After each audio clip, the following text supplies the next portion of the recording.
Vamos orar mais uma vez. Não sei quanto você já orou. Sentado, curve sua cabeça, fala com Deus, fala para Ele: Deus, fala comigo nesta noite, traga-me paz, traga-me alegria, traga-me fé, uma palavra de fé, uma palavra de esperança, uma palavra de amor. Fala para Deus revelar-se a você desta forma nesta noite. Enquanto os irmãos estão orando, o irmão Toninho está baixando esse ar aqui, que eu estou congelando aqui em cima, no nome de Jesus, irmão Antônio. Vamos estar orando neste momento. Senhor, nosso Deus e nosso Pai, queremos te louvar nesta noite, por tanta graça, por tanto amor, por tanta misericórdia. Senhor, em nome do teu Filho Jesus, esta igreja é do Senhor, é o Senhor que vai falar com essa igreja. A palavra é do Senhor, Pai. Aqui somos apenas instrumentos. A unção é do Senhor, Pai. Ó Deus, somos apenas, ó Deus, criaturas do Senhor e agora filhos do Senhor neste lugar. Tanto quem ouve como quem fala, somos do Senhor. A igreja é sua, Pai. Por isso fala nesta noite com a tua igreja. Traga paz, traga esperança e alegria a este povo que tem sofrido nesse tempo. Em nome do teu Filho Jesus, para todos sempre. Amém. Eu quero que você abra mais uma vez a palavra de Deus no Evangelho de Marcos. Esta passagem não se esgota, irmãos. Não vou pregar de novo a mesma mensagem, de jeito nenhum, não tem essa pretensão. Mas a palavra de Deus, ela se renova a cada dia. A cada dia Deus traz uma nova mensagem, traz uma nova instrução para nós. Marcos capítulo 4. Verso 35, Marcos capítulo 4, verso de número 35, ajude seu irmão, acompanhe a palavra de Deus. Vou estar citando bastante a Bíblia nesta noite, mas não se preocupa não em ficar procurando, para que nós possamos estar desenvolvendo a mensagem do Senhor nesta noite. Marcos capítulo 4, verso 35 em diante, diz assim: Naquele dia, sendo já tarde, disse Jesus aos seus discípulos: Passemos para a outra margem. E eles, despedindo a multidão, o levaram assim como estava no barco, e outros barcos o seguiam. Ora, levantou-se grande temporal de vento, e as ondas se arremessavam contra o barco, de modo que o mesmo já estava a encher-se de água. E Jesus estava na polpa, dormindo sobre o travesseiro. E eles o despertaram e lhe disseram: Mestre, não te importa que perecemos? Ele, despertando, repreendeu o vento e disse ao mar: Acalma-te, emudece. O vento se aquietou e fez-se uma grande bonança. Então lhes disse Jesus: Por que sois assim tão tímidos? Como é que não tendes fé? E eles, possuídos de grande temor, diziam uns aos outros: Quem é esse que até o vento e o mar lhe obedecem?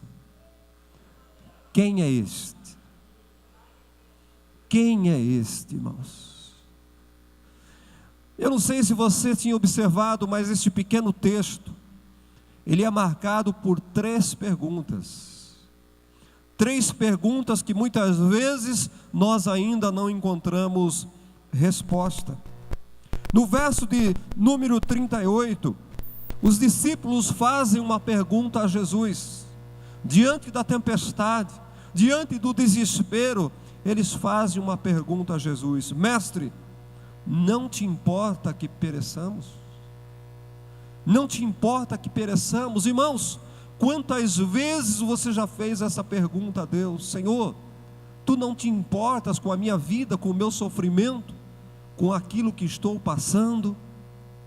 E a segunda pergunta vem de Jesus, no verso de número 40.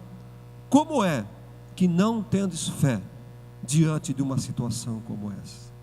Talvez diante da situação que você passa na tua vida, Jesus também faz a mesma pergunta: como é que vocês não têm fé diante da tempestade que vocês estão passando?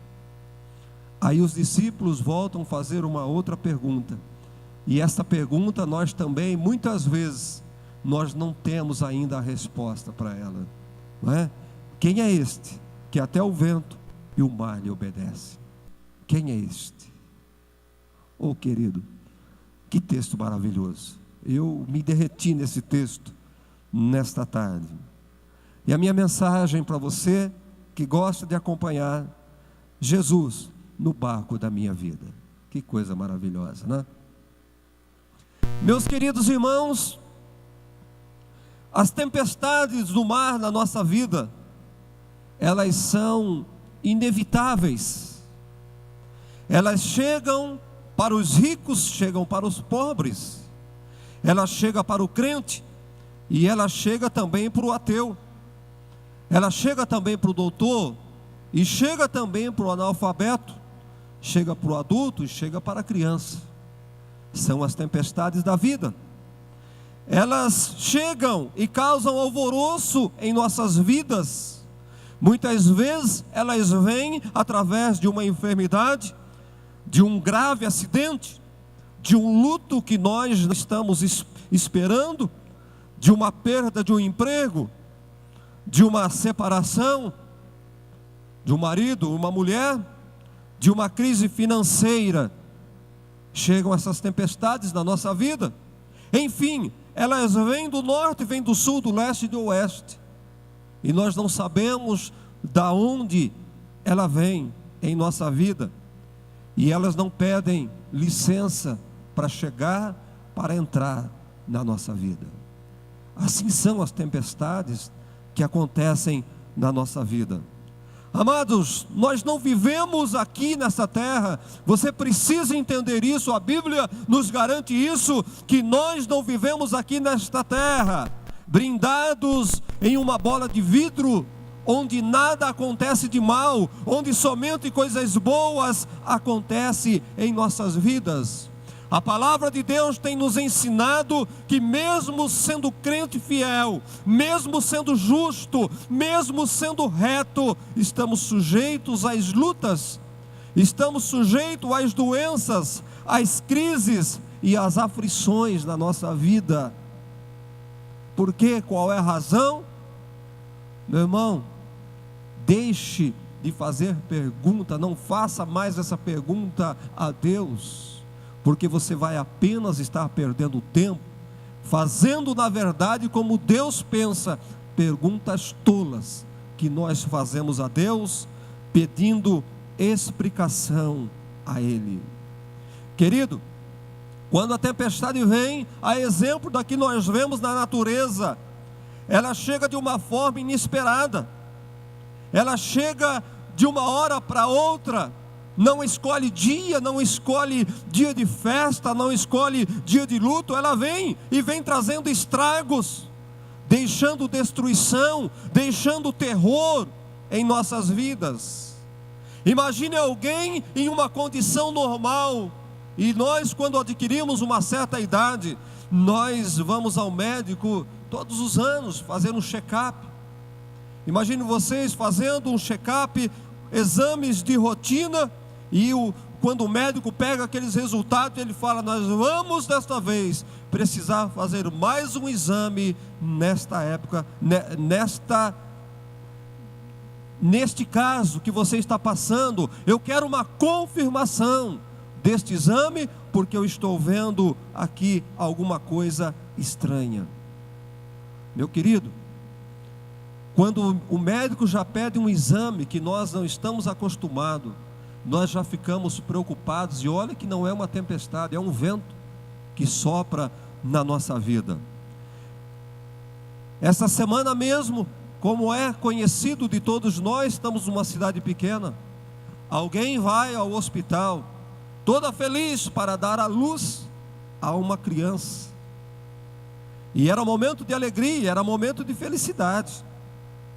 E quando esta pessoa vai para o hospital, esta pessoa tem uma complicação, a criança vem, mas aquela mulher não sai mais com vida daquele hospital, aquela mulher não volta mais para casa, ela sai dali e vai direto para o cemitério.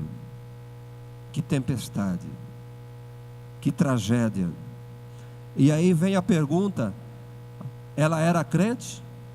De qual igreja ela era? Não sei se era crente. Pode ser crente, pode não ser crente. Qual é a diferença para a tempestade? A tempestade vem para o crente e vem também para o não crente.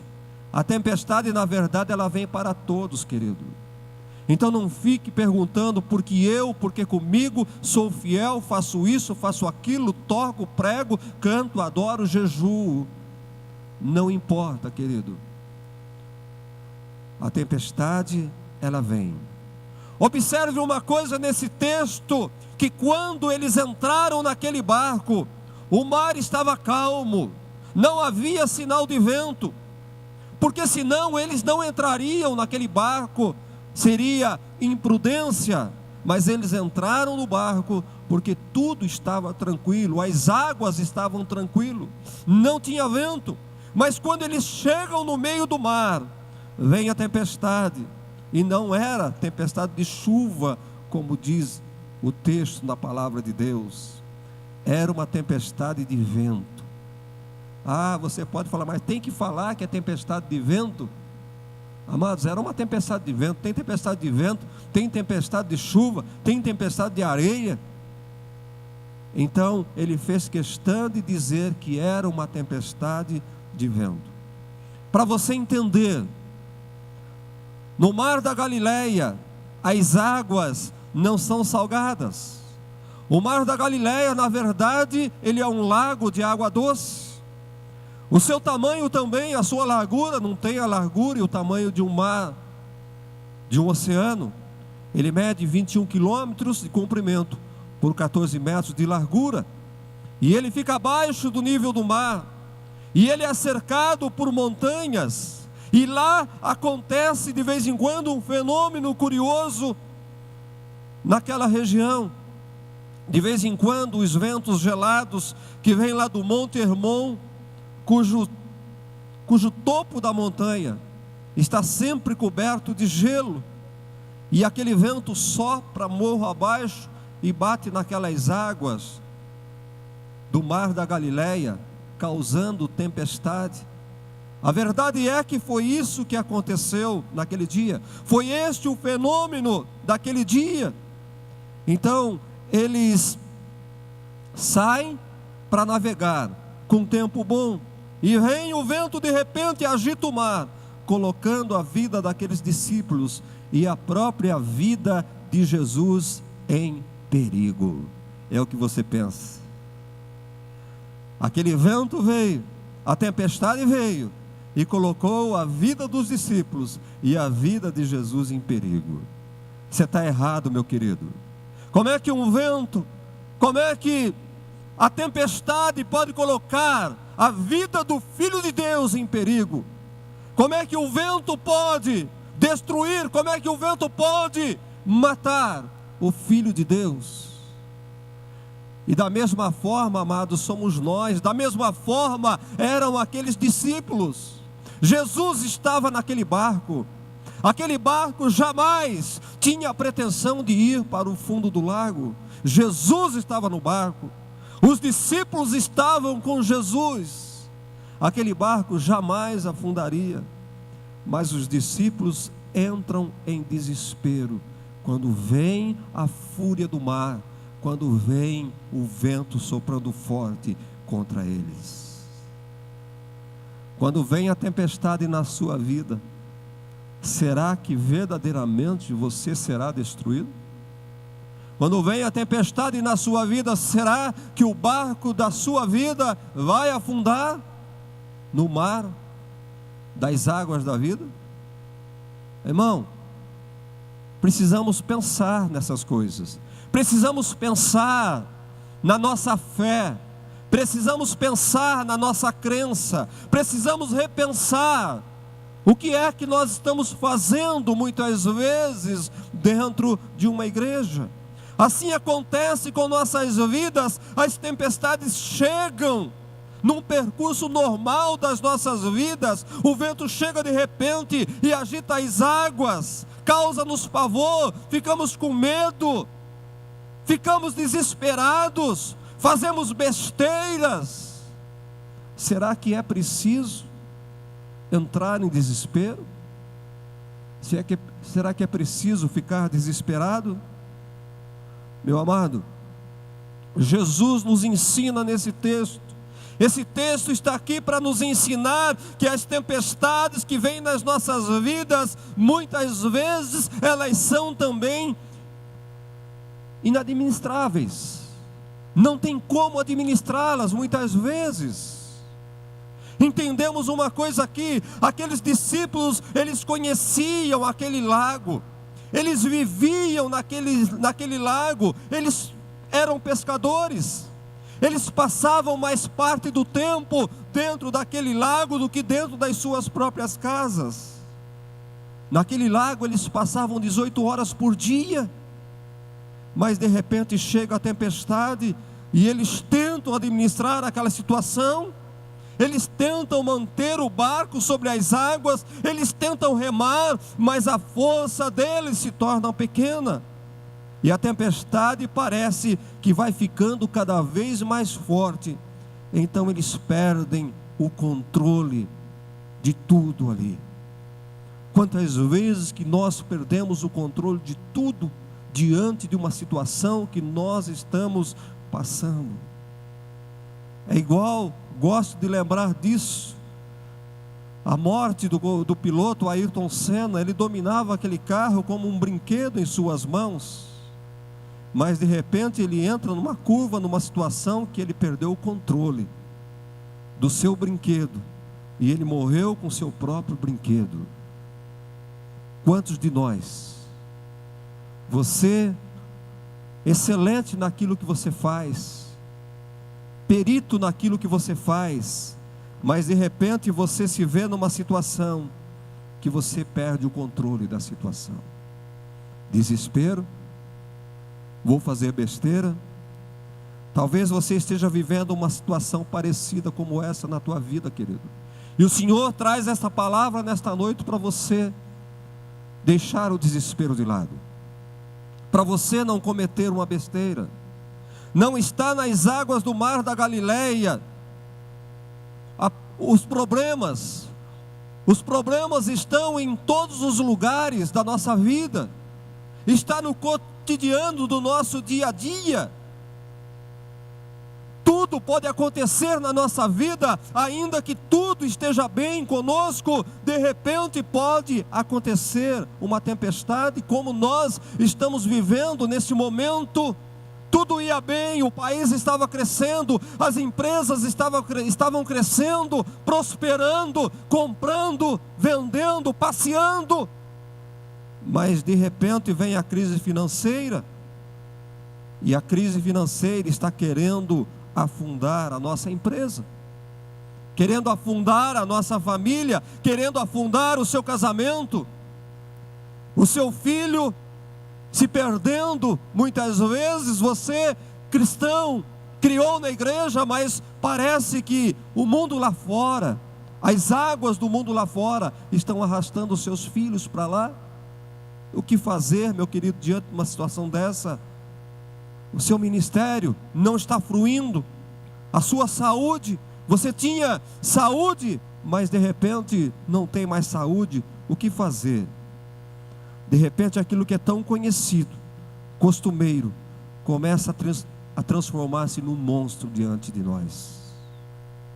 O que fazer diante desse monstro? Correr, fugir? Não dá. Como é que os discípulos iam correr? Como é que eles iam sair do mar? Não tinha jeito, queridos. E nós, quantas vezes nós estamos nessa situação, apenas esperando o momento do nosso barco afundar, porque não tem mais jeito. Você puxa o leme para cá, puxa para lá, o barco não obedece mais, ele vai para onde ele quer, ele toma a direção que ele quer. Quantas vezes as crises da vida, ela foge do nosso controle, e nós perdemos a esperança, nós perdemos a fé. Será que nós podemos e devemos perder a esperança diante das tempestades, querido? Será que nós devemos pensar que o barco vai afundar e nós vamos para o fundo do mar e vamos morrer lá, sufocados pelas águas? Paulo, quando ia para Roma, em sua viagem missionária, veio uma terrível tempestade e o navio estava à deriva. Eles perderam o controle daquele navio, largaram o leme e deixaram o navio se levar. E o navio foi se batendo por aquele mar. Eles perderam o controle da situação. Mas Paulo, dentro daquele navio, ele dizia para aquelas pessoas, para o marinheiro: calma, ninguém que está aqui dentro vai morrer. Paulo, como você tem essa certeza? O Senhor me falou que ninguém que está aqui nesse barco, nenhuma alma perecerá. O Senhor falou. O que o Senhor tem falado a respeito da tua vida, meu irmão? Qual é a promessa de Deus para a sua vida? Qual é a palavra de Deus para você? Mas aprenda uma coisa: quando a sua vida estiver sem controle, descontrolada, Deus, Ele está no controle da sua vida. Ele assume o leme da tua embarcação e tenha certeza, tenha confiança que Ele vai te levar em terra seca. Ele vai salvar a sua vida. Não perca a esperança. Não desista. Não se desespere. Não faça loucura. Não faça besteiras na vida. Porque muitas vezes as tempestades das nossas vidas, elas são instrutivas. Elas são para nos ensinar. Ela vem para o nosso crescimento. Ela vem para o nosso fortalecimento. Sabe, amados, nós temos que crer numa coisa e saber de uma coisa: nós não cremos na sorte, nós não cremos no azar, sabe, nós não cremos no acaso. Nós somos cristãos, filhos de Deus. A Bíblia diz que nem um fio da nossa cabeça de cabelo cai, se Deus não permitir. Nenhuma folha cai de uma árvore no outono, sem que Deus saiba, queridos. Deus está vendo, Deus, Ele sabe de todas as coisas. E tudo acontece segundo a permissão e segundo a vontade de Deus. Se Deus está nos observando, nós não precisamos ficar desesperados. Nós precisamos continuar confiantes a Ele. A tempestade vai passar. Não é porque a tempestade nos atormenta, não é porque o vento sopra, que nós vamos perder a nossa vida. O vento sopra, a tempestade vem, não é por causa do teu pecado, não é por causa do teu erro que a tempestade vem. A tempestade, ela vem para nos ensinar, vem para nos trazer experiência. A tempestade vem muitas vezes para nos aproximar de Deus. Porque quantas vezes, quando tudo vai bem, nós fugimos da presença de Deus. Nós não lembramos de Deus, nós não adoramos a Deus. Mas quando vem a tempestade e nós corremos, pedimos socorro, nós lembramos que Deus existe. Nós lembramos que Ele pode todas as coisas. Na tempestade nós nos aproximamos de Deus. Então as tempestades muitas vezes vêm para nos levar de volta aos braços do Senhor. Ela vem para nos ensinar. Sabe, amados, nós olhamos, quando vimos nesse texto, que todo esse texto, ele é regido por essas três perguntas. A pergunta dos discípulos: Mestre, não te importa que pereçamos? A pergunta de Jesus: por que não tendes fé? E a pergunta dos discípulos: quem é este que até o mar, até o vento se acalma. Porque sois assim tão tímidos? Porque não tem fé? Oh, amados, quando nós olhamos o contexto, e eu sempre falo para vocês, que não podemos olhar um versículo apenas, não podemos olhar um texto apenas, nós temos que olhar o antes e o depois, para nós entendermos aquilo que Deus quer falar conosco. Quando nós olhamos o contexto desse texto, fala que Jesus havia passado todo aquele dia ensinando os discípulos a parábola do reino. E todos que trabalham, todos que usam a sua voz, sabe que a voz também cansa. Eu, por exemplo, saio do culto cansado de falar. Você sabe disso, que falar também cansa. No final daquele dia, Jesus havia falado o dia inteiro com os discípulos, ele estava exausto. Então ele entra com os discípulos no barco e ele diz: passemos para a outra margem, para o outro lado. E Jesus ali cansado, então, ele pega um travesseiro e ele vai dormir. Ele vai descansar. Ele era humano naquele momento. E ele dorme de cansaço, queridos. Os discípulos então estão navegando tranquilamente, Jesus dormindo, os discípulos tranquilos, quando de repente surge aquela tempestade, e eles tentam administrar aquela tempestade, irmãos, tentam manter o barco em cima das águas, mas a tempestade se agrava, as coisas se complicam, e quando eles percebem, eles não têm mais força, eles perderam o controle daquele barco, e eles veem que o barco vai afundar, e eles então vão até Jesus, e acordam Jesus, porque não tinha mais o que fazer.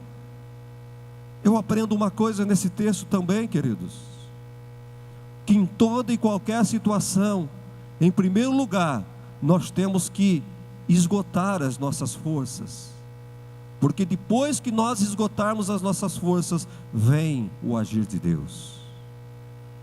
Tem muitos que ficam aí no bem bom, clamando, pedindo e não faz nada para sair da situação. Mas nós vemos esses discípulos aqui, eles lutando, tentando contornar a situação, quando não deu mais. Mestre, o Senhor não está vendo?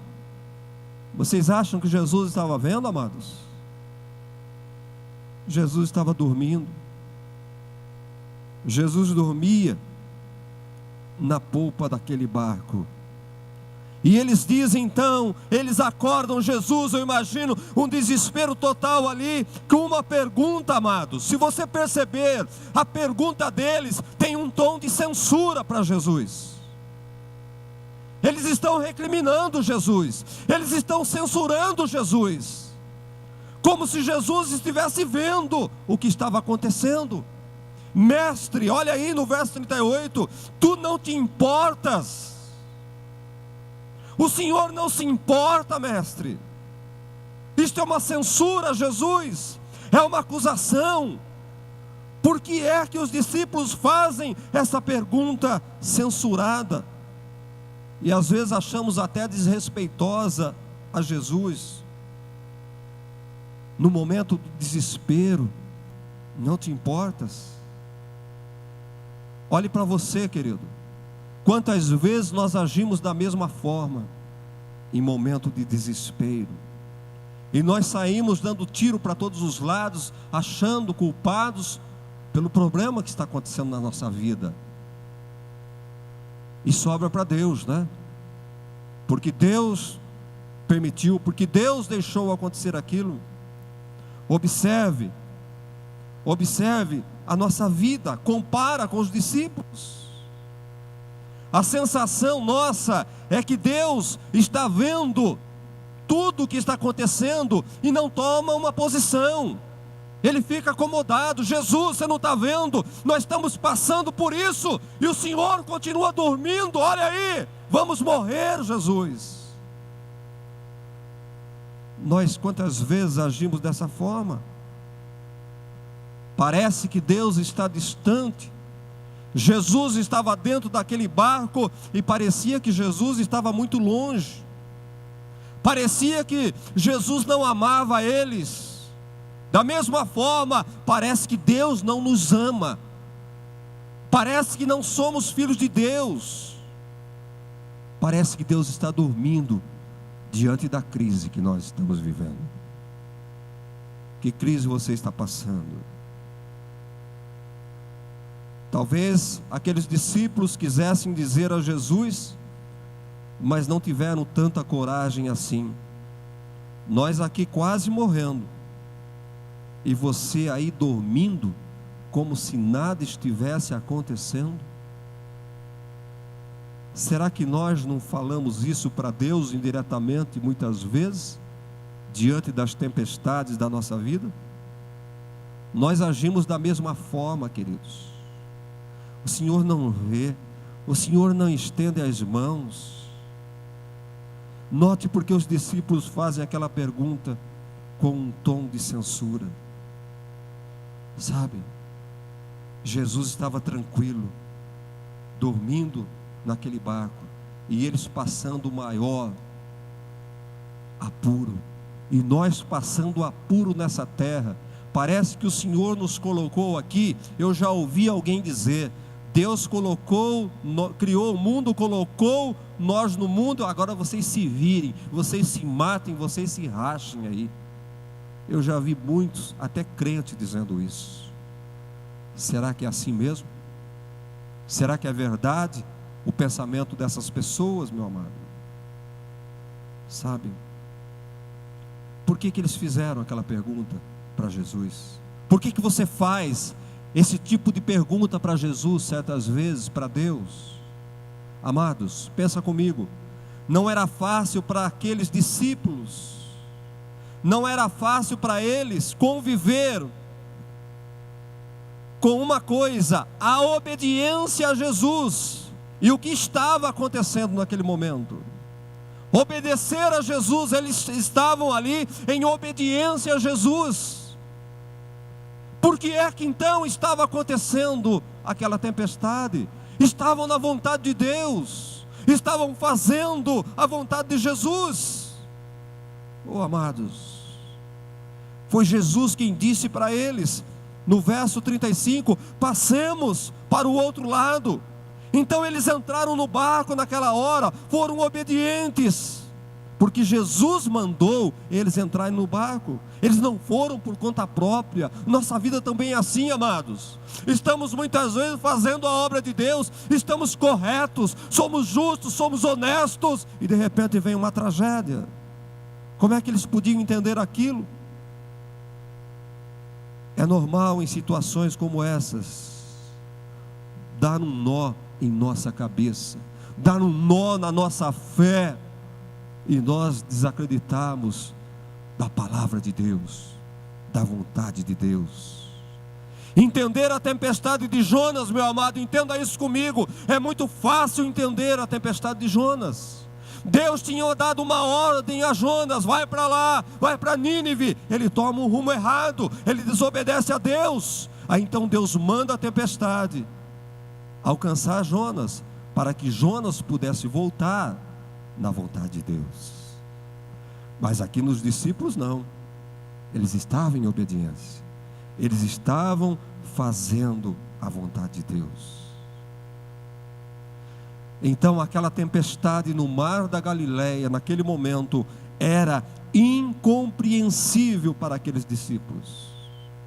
Quantas vezes, como servo de Deus, quantas vezes acontece algo parecido na nossa vida, uma crise incontrolável, e você está dentro da palavra de Deus, você é dizimista fiel, e vem a crise, e lhe mandam embora da empresa. Como é que pode, pastor? Quantas vezes, pastor, eu era fiel, pastor, eu nunca abandonei, nunca deixei de vir à igreja para trabalhar, eu dava meu dízimo, pastor, eu fui o primeiro a ser mandado embora. O que falar para um ser desse, pastor? Às vezes nós ficamos calados. É normal uma pergunta como essa, não é fácil.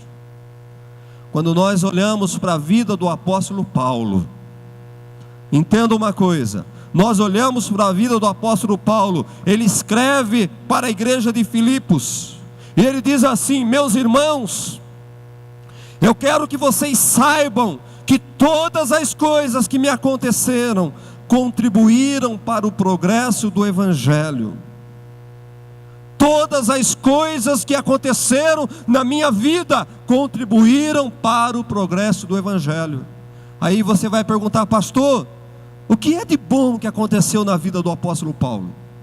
Ou perguntamos para o próprio Paulo, se tivéssemos ele aqui: Paulo, o que aconteceu de bom para que o Evangelho tivesse êxito, tivesse sucesso?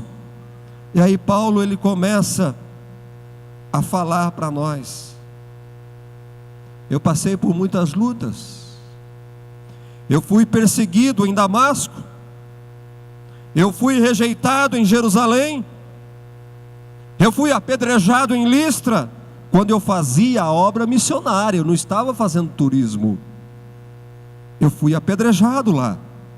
Eu fui para a Macedônia, e quando eu chego lá, eu fui açoitado, eu apanhei barbaridade lá, me jogaram numa cadeia, todo cheio de sangue, eles me jogaram na cadeia. Como é que tudo isso pode acontecer para o bem do Evangelho? Eu fui para fazer a obra de Deus em Tessalônica, e lá eu fui expulso da cidade. Eu fui para Bereia, e acabaram comigo lá. Fui em Atenas, fui em Corinto, e me acharam, e acharam que eu era um impostor, acharam que eu era um mau caráter. Eu fui levar uma oferta para os pobres de Jerusalém, e eles me prenderam lá. Eu fui preso lá.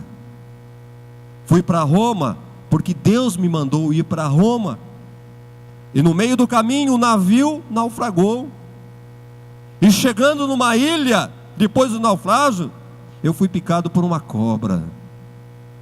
E para terminar, olha aqui, eu cheguei aqui algemado, estou algemado aqui. Olha onde estou em cadeias. Como é que tudo isso pode ser favorável à pregação do Evangelho? Como é que tudo isso pode contribuir para o crescimento do Evangelho? Sabe, querido, os discípulos fizeram aquela pergunta para Jesus, porque eles tinham um sério problema de conciliar a urgente necessidade daquele momento com a demora do agir de Jesus na vida deles. Isso acontece conosco. Para nós, quando nós estamos numa tempestade, tudo é urgente, tudo tem que acontecer de repente na nossa vida. Mas o nosso tempo não é o tempo de Deus, o tempo de Deus não é o tempo nosso. Temos dificuldade para lidar com a demora de Deus. Há quanto tempo você ora? Há quanto tempo você jejua por uma causa e até hoje você não tem resposta? Você não tem solução de Deus. A salvação não vem, a cura não vem, a libertação não acontece. A demora de Deus nos machuca muito, querido. A demora de Jesus, o sono de Jesus estava incomodando aqueles discípulos. Imagine no lugar daqueles discípulos, toda a agonia que eles estavam passando, sofrimento, e Jesus dormindo, querido. Parece que Deus está dormindo no agir de nossas vidas, em nos socorrer. Sabe qual foi a maior dor de Marta, irmã de Maria? Não foi a doença do seu irmão Lázaro, não foi a morte do seu irmão Lázaro. A maior agonia, o maior sofrimento na vida de Marta foi a demora de Jesus em chegar naquele lugar. Quando Lázaro ficou doente, Marta pegou um de seus ali, fala para Jesus que Lázaro está doente.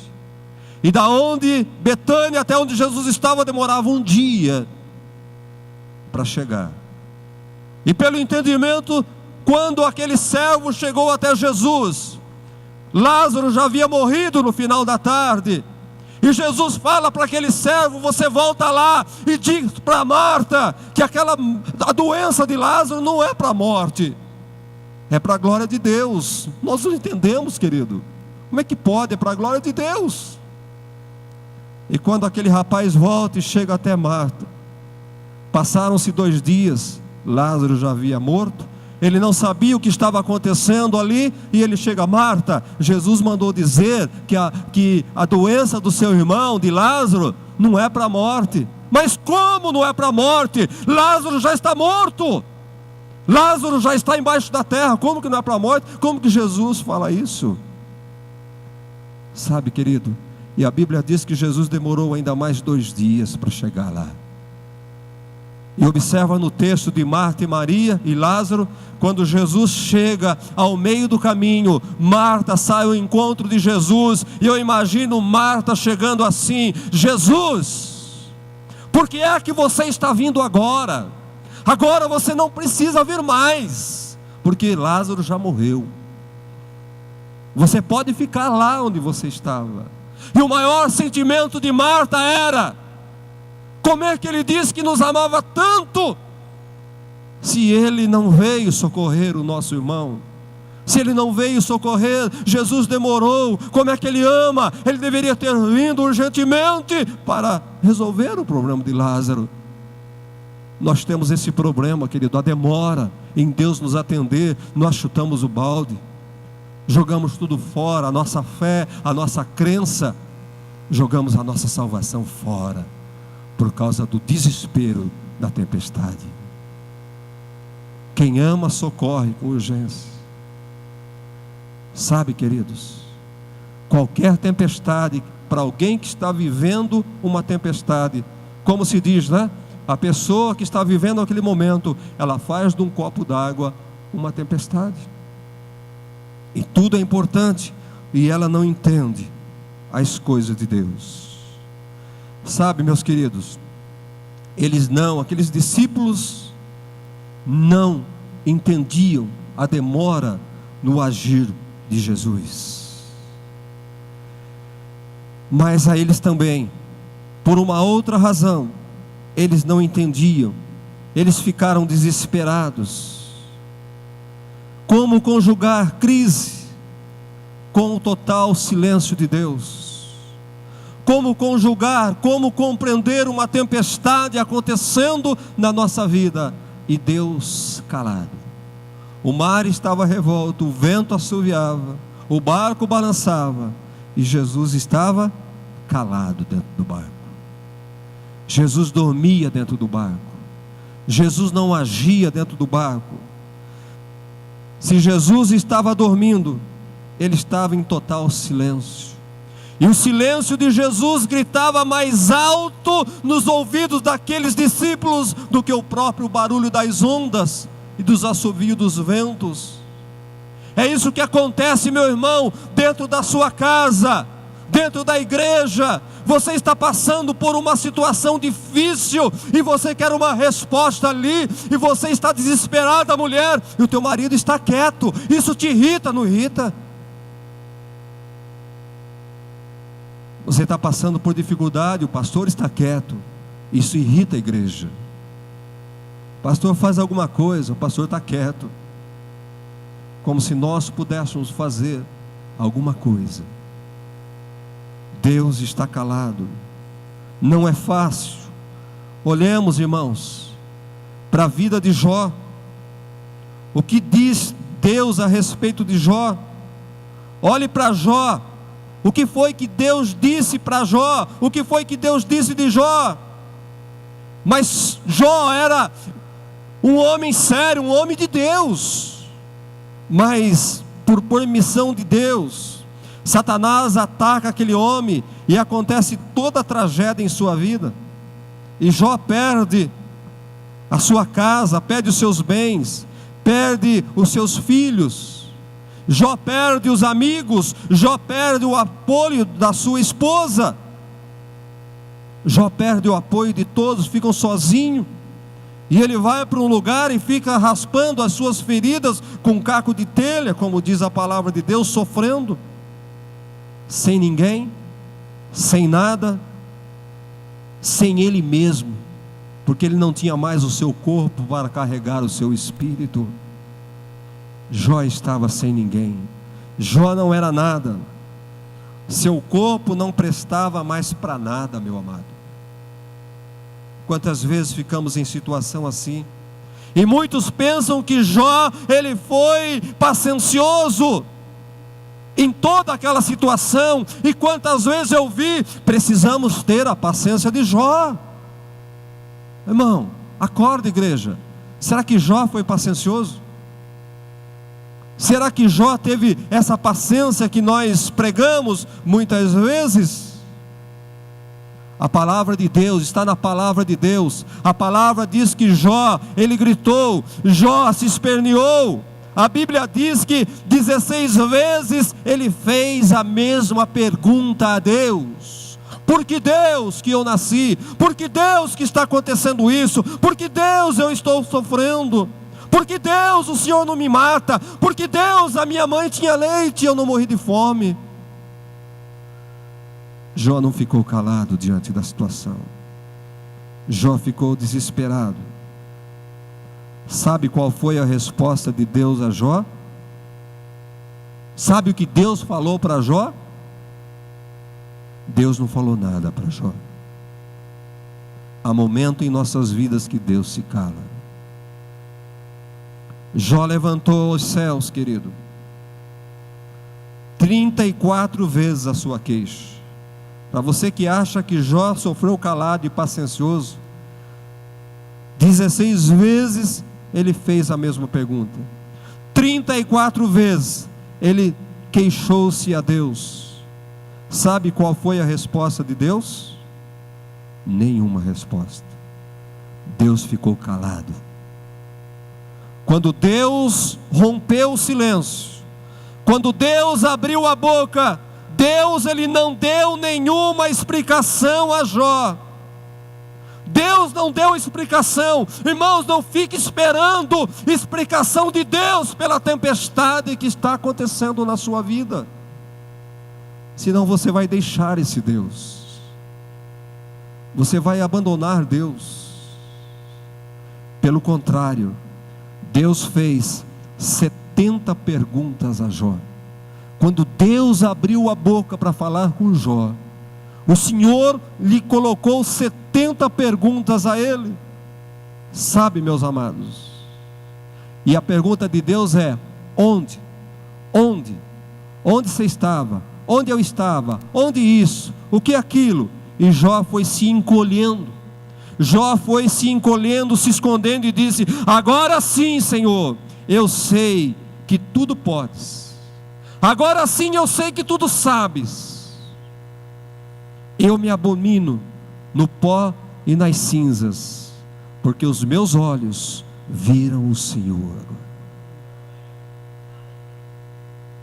Deus se cala e não nos dá explicações nas tempestades da nossa vida.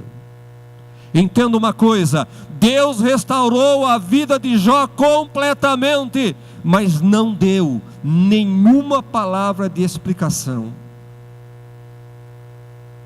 Sabe, todo mundo entendeu errado a história de Jó. Nós entendemos errado a história de Jó.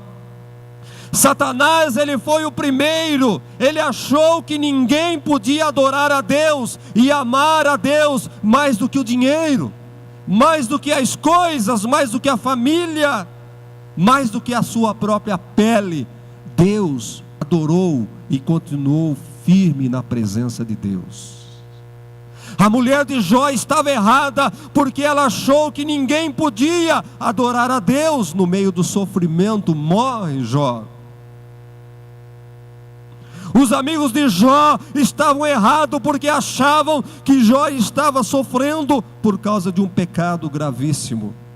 Jó estava errado porque achou que Deus o afligia sem causa alguma. Nós estávamos errados porque nós achávamos que Jó ficou calado e foi paciencioso. Todos errados com relação à história de Jó. Deus não promete na palavra dele, entenda isso. Deus não promete em sua palavra explicações. Ele promete restauração. Deus não explica.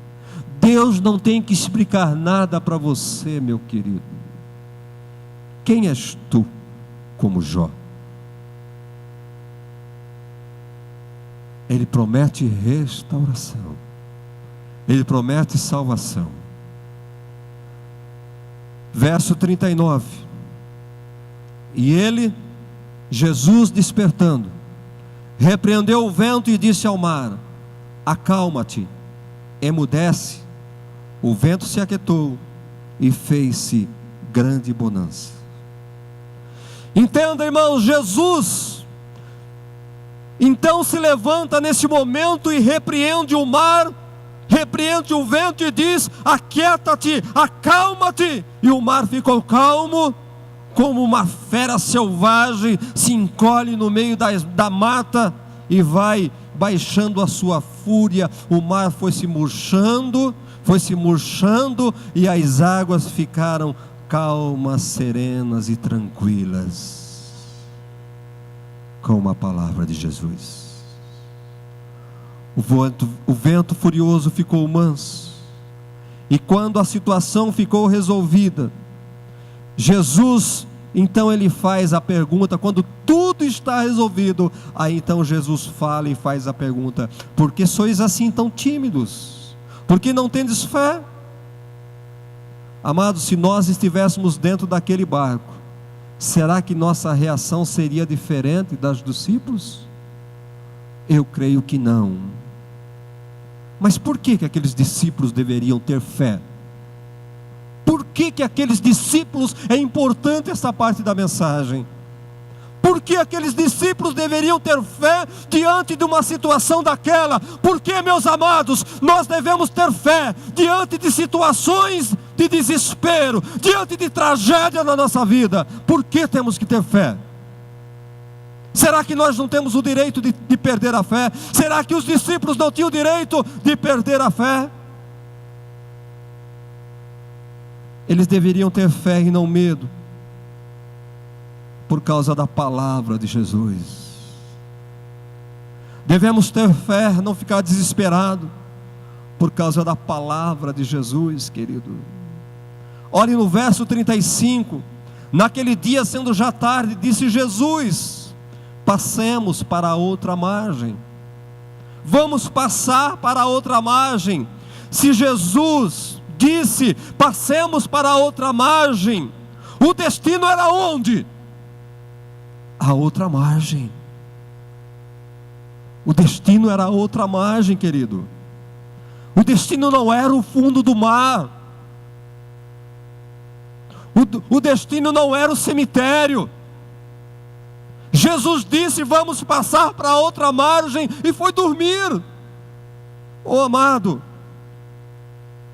sabe por que muitas vezes ficamos desesperados? É porque nós não acreditamos na palavra de Deus, não acreditamos nas promessas. Eu quero que você entenda uma coisa: a palavra de Deus é realidade na nossa vida. Ou seja, a palavra de Deus e realidade é a mesma coisa. Deus está falando, já aconteceu. O que nós precisamos é acreditar que já aconteceu, o que Deus falou. O que Deus falou a teu respeito, meu irmão, não é que vai acontecer, já aconteceu. E é pela fé que vai se concretizar na sua vida. Deus não falha. Ele não falha. Ele falou, está falado. Não é assim que nós dizemos? Falou, está falado. Fulano de tal falou, está falado. Mas com Deus é diferente. Deus falou, está realizado. Deus falou, está falado não. Deus falou, está realizado. Irmão, a palavra de Deus fala que nós vamos chegar a Sião. A palavra de Deus fala que nós vamos chegar ao céu. Então, em toda e qualquer circunstância, com tempestade ou sem tempestade, aonde nós vamos chegar? Nós vamos chegar em Sião. Pode chover, pode haver terremoto, pode haver crise, pode haver o que acontecer, eu sei que eu vou chegar em Sião. Sabe, amados? Então, em primeiro lugar, faltou fé, porque eles não acreditaram na palavra de Jesus. Jesus falou que nós vamos para lá. Então eles tinham que ter fé e acreditar que eles iam chegar do outro lado. Eles deveriam ter fé e não medo, por causa da presença de Jesus naquele barco. Jesus estava naquele barco, e aquele barco jamais poderia afundar, ir ao fundo daquele lago, com o Deus Criador dos céus, com o Deus Criador da terra, com o Deus Criador das águas. Jamais aquele barco iria ao fundo com o próprio Deus em cima daquele barco. Você entende isso? Jamais. O que foi que Jesus disse para nós? Eis que estou convosco todos os dias, até a consumação dos séculos por séculos. Amém. Está escrito. Deus está conosco em toda e qualquer situação, em toda tempestade. Ele falou, está? Não, realizado.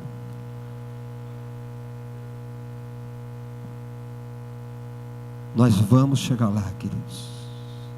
Entenda uma coisa: Ele prometeu estar conosco, Ele está conosco. Ele não prometeu para nós na sua palavra a ausência de tempestade. Ele prometeu presença na tempestade. Ele não prometeu ausência de lutas, Ele prometeu vitória. Ele não prometeu que não passaríamos pelo vale. Pelo contrário, ainda que passe pelo vale da sombra da morte, estarei convosco ali. Ele não prometeu que não entraríamos na fornalha. Ele entra conosco na fornalha. Ele não prometeu que não entraríamos na cova dos leões. Ele entra conosco na cova dos leões.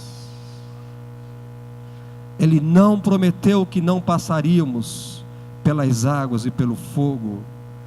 Ele falou que estaria conosco. Ele disse na sua palavra: quando pisares nas águas, quando passares pelo fogo, eu estarei com vocês lá. Eu sou crente na palavra de Deus. Eu sou Bíblia. Padecemos porque não conhecemos a palavra e não cremos na palavra. Aqueles discípulos deveriam não ter medo, por causa da paz que Ele nos promete. Jesus estava naquele barco. O que é que Jesus estava fazendo no barco? Dormindo em meio à tempestade. Será que Jesus não sabia que ia correr aquela tempestade? Como Deus, Ele sabia que iria acontecer aquela tempestade. Por que é que Ele estava dormindo? Ele estava dormindo porque estava cansado do seu corpo físico, e porque Ele confiava plenamente no cuidado de Deus. Paz, irmãos, entenda uma coisa: paz não é ausência de problemas. Paz é confiança em meio aos problemas. Eu já contei para vocês, mas tem muitos que não ouviram ainda. Num certo voo, um certo avião, uma tempestade no ar. Aquele avião se balançava para lá e para cá. E os comissários de voo, piloto, todos desesperados: o que vamos fazer? O avião vai cair, não tem jeito. Segurem-se, protejam-se. E lá no primeiro banco tinha um menininho. O menininho estava lá, continuando tranquilo, calmo, sereno e tranquilo. E alguém perguntou: menino, você não tem medo? Menino, você não está desesperado? Menino, por que você, diante de uma situação, menino? Eu estou tranquilo porque meu pai é o piloto daquele avião. O meu pai é o piloto. O meu Deus. Eu tenho paz na tempestade. Eu tenho paz na tribulação. porque o meu Deus está no controle de todas as coisas. Sabe, querido, paz não é ausência de tempestade, paz é confiança no Todo-Poderoso. Sabe, aqueles discípulos deveriam ter fé por causa do poder de Jesus. Jesus estava naquele barco. Sabe, queridos, quantas vezes nós desacreditamos na própria palavra que nós pregamos e nós entramos em desespero. Entenda uma coisa, estou finalizando. A Bíblia traz um outro relato de tempestade, lá em Mateus capítulo 14. E naquela ocasião Jesus não estava com os discípulos naquele barco. Jesus estava no monte orando. Da mesma forma, eles ficaram apavorados. E de madrugada Jesus, ele chega caminhando por sobre as ondas para socorrer os seus discípulos. E eles ficaram assustados, pensando ser um fantasma, ficaram desesperados novamente. Então Jesus dá um grito para eles: tenham bom ânimo, sou eu, não é um fantasma. Fiquem tranquilos, porque sou eu. Aqui nesse texto nós vemos Jesus acalmando primeiro o mar, para depois acalmar os discípulos. Lá em Mateus, primeiro Jesus acalma os discípulos, para depois acalmar o mar. Entenda isso, querido, porque esses dois textos nos traz lições diferentes. É porque Jesus sabe que muitas vezes a tempestade que mais nos atormenta é a tempestade que está do lado de dentro de nós, e outras vezes é a tempestade que está do lado de fora de nós. Jesus acalma toda a tempestade, do lado de dentro, do lado de fora, interna e externa da nossa vida. Ele é presente em tudo na nossa vida. Ele é o dono das circunstâncias. Ele é o Senhor. Sabe, queridos, mas olha no verso 41. E eles, possuídos de grande temor, diziam uns aos outros: quem é este, que até o vento e o mar os obedecem? Quem é este, que até o vento e o mar os obedecem? Imagine Jesus se levantando, espreguiçando, Jesus falando com o mar, Jesus repreendendo o mar, Jesus falando com o vento. E conforme Jesus vai falando, tudo vai ficando calmo. O mar vai serenando, as águas vão ficando tranquilo, o vento vai parando. Imagine a cara daqueles discípulos, um olhando para o outro como cara de assustados, de babacas, de bobos, um olhando para o outro. O que será que causava mais medo naqueles discípulos? Será que não era o que Jesus estava fazendo? Será que era a tempestade que acontecia naquele momento, que acabou?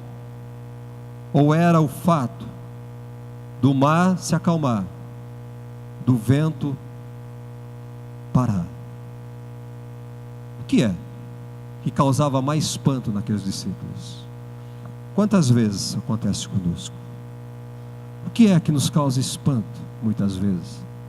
Tem muitas pessoas que ficam espantadas com o agir de Deus. Nossa, aconteceu um milagre, olha Jesus, olha aquilo. Irmãos, os milagres não é para nós ficarmos abismados com o milagre. Milagres são coisas naturais. O crente, um milagre é uma coisa natural. Uma cura tem que ser algo comum no nosso meio. Não vamos ficar assustados por causa de milagres que acontecem nas nossas vidas. E eles ficaram tão assustados que olharam um para o outro e perguntaram: quem é este? Quem é este? Será que ele é de outro mundo? Talvez eles não conhecessem Jesus ainda. Da mesma forma, querido, acontecem certas coisas na nossa vida, e nós, no nosso agir, nós demonstramos que nós ainda não conhecemos Jesus, não sabemos quem Ele é ainda. E se eu pudesse falar para você nesta noite, quem é Jesus? Em algumas palavras eu quero falar um pouco de quem é Jesus. Jesus, Ele é o Filho de Deus. Jesus é o Verbo que desceu do céu e habitou entre nós. Jesus, Ele é o Criador do universo. Jesus, Ele é o prometido de Deus, que tira todo o pecado do mundo. Jesus é aquele que iria morrer na cruz, mas depois de 3 dias iria sair do sepulcro. Jesus é aquele que depois de 40 dias subiria ao céu, junto ao Pai novamente. Mas antes de subir ele disse: eu vou vos preparar lugar. Eu vou ao Pai, mas eu vou preparar lugar para vocês, para que aonde eu esteja, vocês estejam juntamente comigo. Na casa do meu Pai há muita morada. Eu vou para lá e vocês vão para lá também. Com tempestade ou sem tempestade, nós vamos para lá, queridos. Com tempestade ou sem tempestade, a igreja vai subir. Aliás, vai haver um grande terremoto, uma grande tempestade, quando Jesus tirar a igreja da terra. Você está preparado para tudo isso? Quem é este? Quem é este que o vento obedece e o mar se acalma? É o eterno Filho de Deus, é o Salvador, é o nosso grande Deus e Senhor. Se Deus nos amou, querido, por que é que nós sofremos? Por que é que Ele não nos poupa de tempestades na vida? Se Ele nos amou, guarda isso no seu coração. É porque as maiores lições da vida nós não aprendemos nos dias de mar calmo. Nos dias de mar calmo nós queremos aproveitar, queremos brincar, queremos passear, nós não aprendemos. Não damos atenção a Deus, não damos tempo a Deus. As grandes lições da vida nós aprendemos em meio à tempestade. Após Jesus acalmar aquela tempestade, eles adoraram a Deus, adoraram a Jesus, dizendo: verdadeiramente é o Filho de Deus. Quem é este? Entenderam que Ele era o Filho de Deus. Deus manda tempestades não é para nos destruir. Ele manda tempestade para ficarmos mais pertinho dEle, para nós nos aproximarmos dEle, para que os olhos da nossa alma possam ver verdadeiramente quem é Ele. É diante da tempestade que nós vemos quem é Deus, quem é Jesus. Quando tudo vai bem, nós não sabemos, nós não importamos em saber quem é Jesus. Sem tempestade, poucos buscam a Deus. Sem tempestade, poucos adoram a Deus. E eu deixo uma recomendação para você nesta noite, amados. Não espere vir a tempestade para adorar a Deus. Não espere vir a tempestade para buscar a Deus. Não espere a tempestade chegar para adorá-lo, para compreendê-lo, para crer. Não espere uma tragédia acontecer, o adore, o busque, se interesse por Ele antes da tragédia. Porque quando vier a tragédia, quando vier a tempestade, você vai ter paz, você vai ter tranquilidade e saber que o seu lugar está guardado no céu e você estará com Ele. Quem é este? Quem é este? Quantos dentro da igreja não sabem quem é Ele? Não conhecem Jesus, o Filho de Deus, que veio, deu a vida, morreu e vai vir buscar a igreja, vai nos levar para o céu, em meio a uma grande tempestade. Você está preparado para enfrentar a tempestade? Adore o Senhor, busque, tenha intimidade com Ele, deixe a vida lá fora, querido. Não se prenda às coisas deste mundo, Não deixe as coisas do mundo prender a sua alma, a sua vontade. Amém? Coloca-se em pé.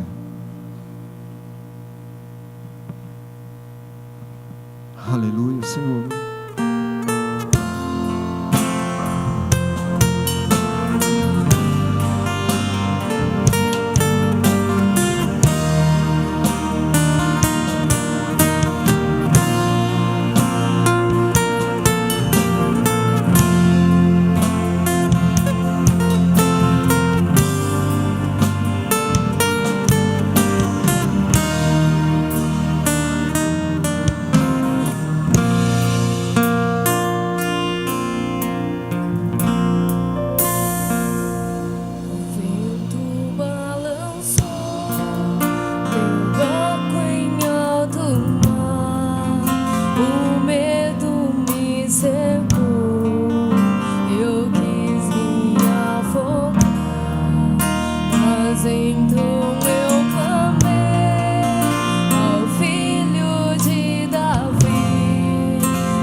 Aleluia,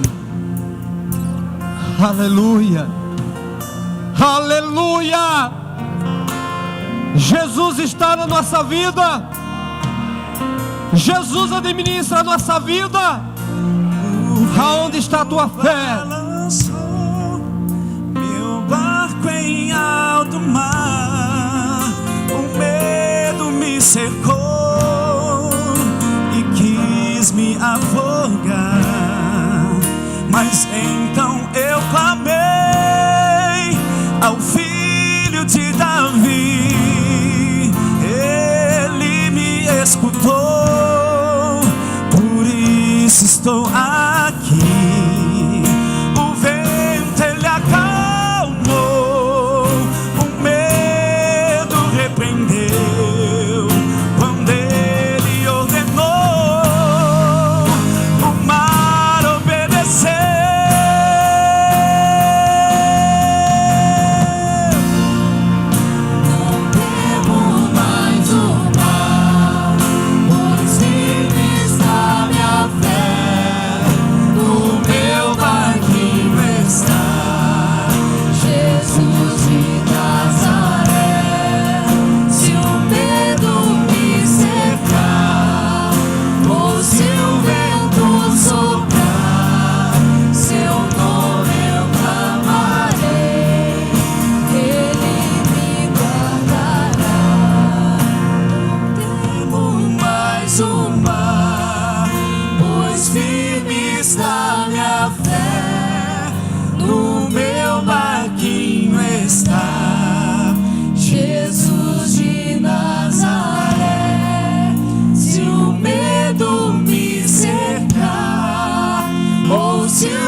Jesus é presente em toda a nossa vida.